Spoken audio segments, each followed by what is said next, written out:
I move my bike to the side of the road and make my way around to the back of his car, where he pops the trunk. There is a navy blue blanket, folded by someone in the military, and not a single spot of dust. I wait for him to pull up the floorboard, but he doesn't move, so I do it myself. I reach for the spare tire, factory new, and he leans in to help. I edge a tiny bit closer so I can smell him, because I know Naomi's going to ask. I breathe him in. He smells like something I want to wrap myself up in, like leather and fresh-cut grass. I take in the open collar of his shirt, the lines of his neck under tan skin. There's an unfamiliar current of electricity running under my chest, and I risk taking in another breath of him. Our eyes meet, and color rises to my cheeks. Stuart Whitfield is definitely a person more safely admired from behind the fish counter. So how do we do this? He asks. For a second, I don't know what he's talking about. But then I remember where I am and why I'm here. Grab the tire, I say, straightening up and taking a cautionary step away. He pulls out the tire and places it on the ground. What's next? And those two words snap me out of it. This absurdly attractive man is a Whitfield. He knows all the rules for a polo match and probably has annoying things to say about wine, but he doesn't know how to change a tire. Classic, ridiculous rich guy. I hold up the jack and tool set and look him directly in his pretty brown eyes. You've never seen a tire changed, have you? Well, no. Not in person. He crosses his arms over his chest. Then on YouTube? I cock my head to the side and wait. I don't know if it's because I'm tired or what, but I am getting a kick out of razzing Stuart Whitfield. Okay, never. He uncrosses his arms and gazes into the open car window. Listen, I've had a pretty brutal day, ego-wise. Having a tiny little woman change my tire is the icing on the cake. I'm 5'5". Why are you telling me that? You called me tiny. You don't read the Post, do you? He asks. I don't. And I'm also having a hard time following this conversation. How about I loosen the lug nuts and you just keep on with your random thought generating? I sit by the flat tire and pull the lug wrench out of the toolkit. I can feel him watching me, and I can also feel his discomfort. This man is the heir to one of the largest real estate trusts in North America. He's worth more millions of dollars than I can even conceive of, and recently had a heliport installed on the top of his Boston office building.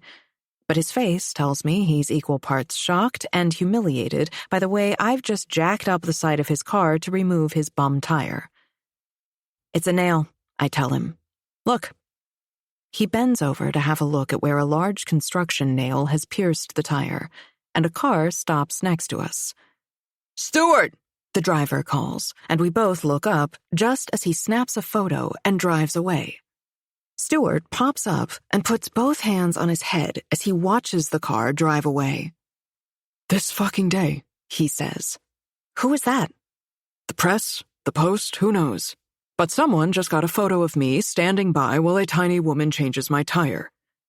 I am not tiny. I stand up to show him just how huge I am, and the top of my head is level with his chin. I give him another silent sniff.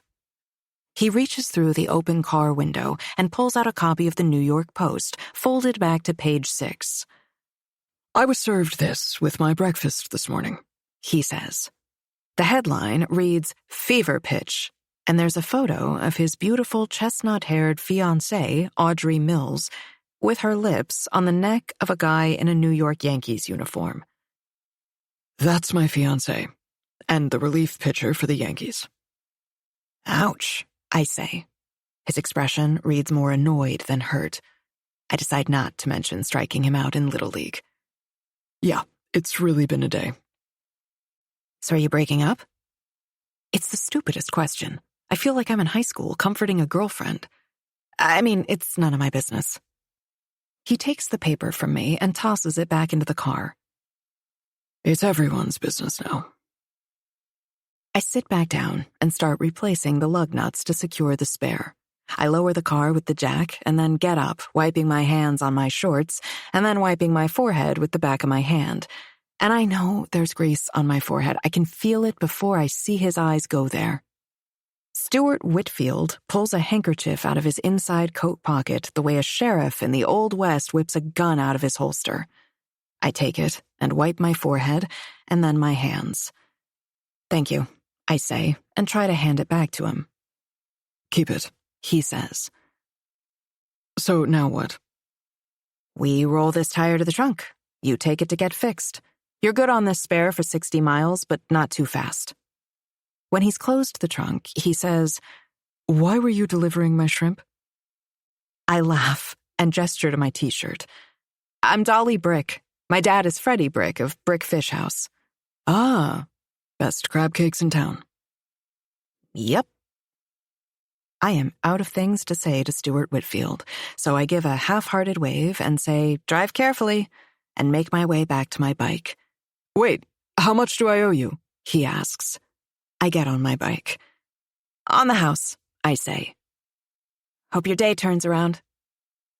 I pedal off toward town with his handkerchief in my back pocket.